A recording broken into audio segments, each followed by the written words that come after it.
Hi, everybody. I'm Bill Sanders, and this is Watch Art Side, the art and science of watch collection. Today, what I would like to do is to sort of have an unboxing at the same time have a story. Let me start off the story with a watchmaker whose work I've greatly admired, and this is Romain Gauthier.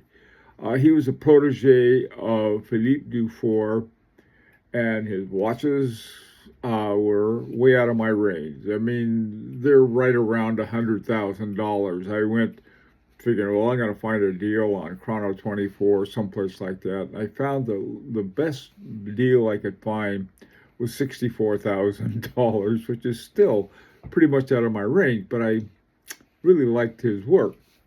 So anyway, so this is sort of the way this story will end is how I sort of got some Romain Gauthier and a wonderful watch that I recently got. Now, the first thing about this watch, when I ordered it from a company I'd never didn't know. It was called the Belmont Watches, and they're located in the San Diego area in California. I taught for San Diego State for 15 years, so I knew the area pretty well, and they were down by Chula Vista, I think. Anyway, so they had the best price on this watch I was looking at, and so but it was still over what I could afford by just a little bit, and so they have one of those things. I went to their site and they have one of those things, little things that come and say, "Hey, we'll talk to you." So I talked to him. I said, "Look," I said, "this is what I can afford. Could you tell me what it would be at this price with tax and shipping?" And they got back to me right away. And so, okay, we got a deal, and gave them my credit card, and that was that. So then they shipped it. And they really got it to me right away, and I was following it and stuff. And this is the box that came, but it didn't come to my door. It was like it says you got to pick it up. So I didn't know why I had to pick it up. I found out later that Belmont had insured it to the point where I had to pick it up. Okay, they weren't going to deliver it, but I had to go pick it up and sign for it and bring my ID and everything like that. So that had not happened before, but it must have had a pretty good insurance on it to be that kind of thing. So anyway, so I popped it open, and the first thing I saw was this stuff. I said, "Wait a minute, did they pack the wrong thing for me?" So I kept looking and pulled them out, and what I found was this little travel case with BW for Belmont watches, and then there was this flat leather thing, and I thought it was a leather mouse pad, but it wasn't. It turned out to be one of those little night dishes you put your watch and your keys and stuff in.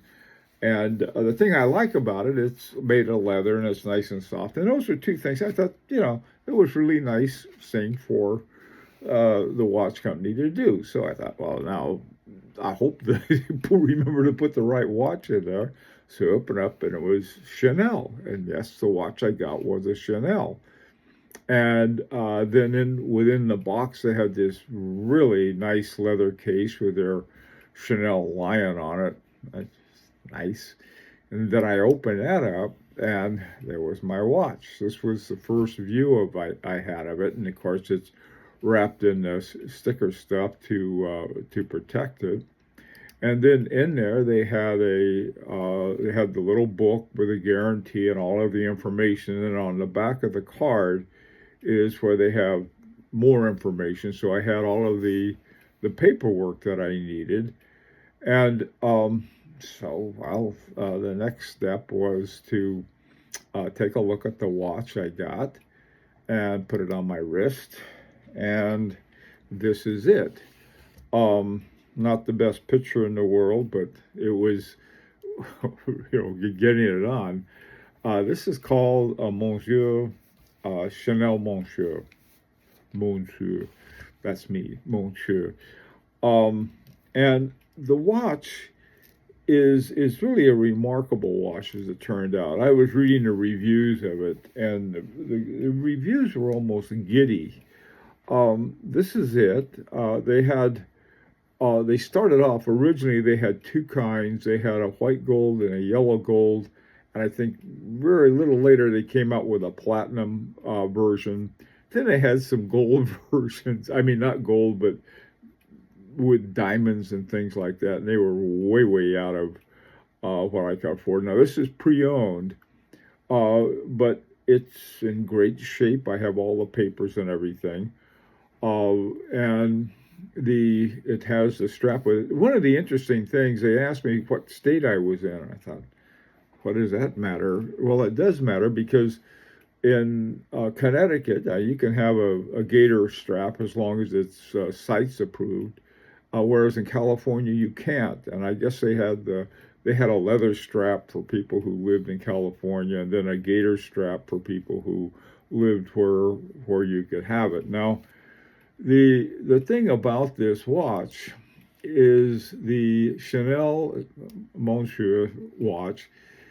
The movement is called the Caliber 1. I'll show you, take a look at that in a second. One of the things about it, though, that's really remarkable, it has, I don't know how well you can see that, it has 240 degrees. You can see it better in the picture. A retrograde minute. So most of them go about 180 degrees, like this. This one goes 240 degrees all the way around.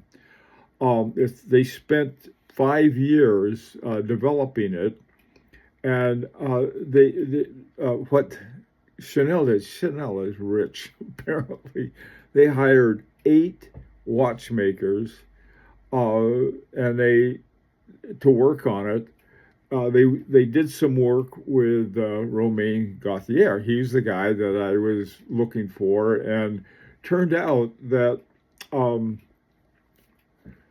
Chanel owns a hunk of them. I don't know how much they own. I know that Chanel owns 20%, I think, of FP Journe, and they own what they refer to as a friendly share of Romain Gauthier.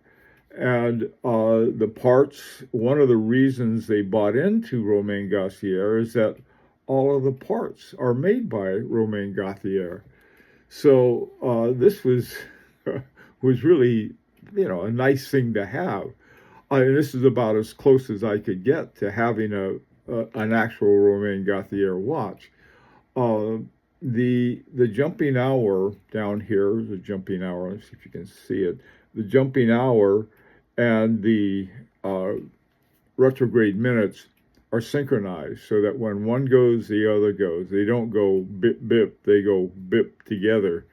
The hour hand is very easy to read. One thing that I have to get used to is reading the retrograde minutes, because you sort of, when you look at a watch, there's certain things you can tell at a glance of what you're looking at. It's white gold. It has a 42 millimeter case and what's called an opaline dial. The back, you can really see the Caliber 1 here, and this is also where you can see the gearing, the circular bridge.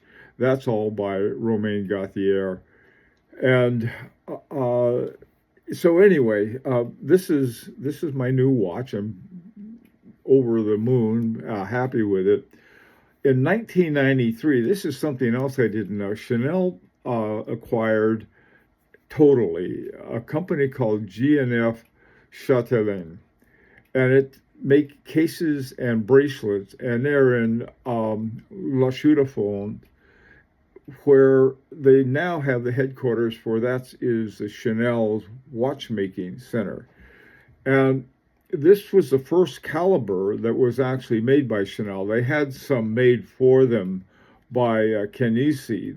That's another thing, they own part of Kenissi, which they bought with Tudor. Tudor and Chanel together have movements made by this other company, but this one was actually they called it Caliber 1, was their first really truly in-house movement that they had by Chanel.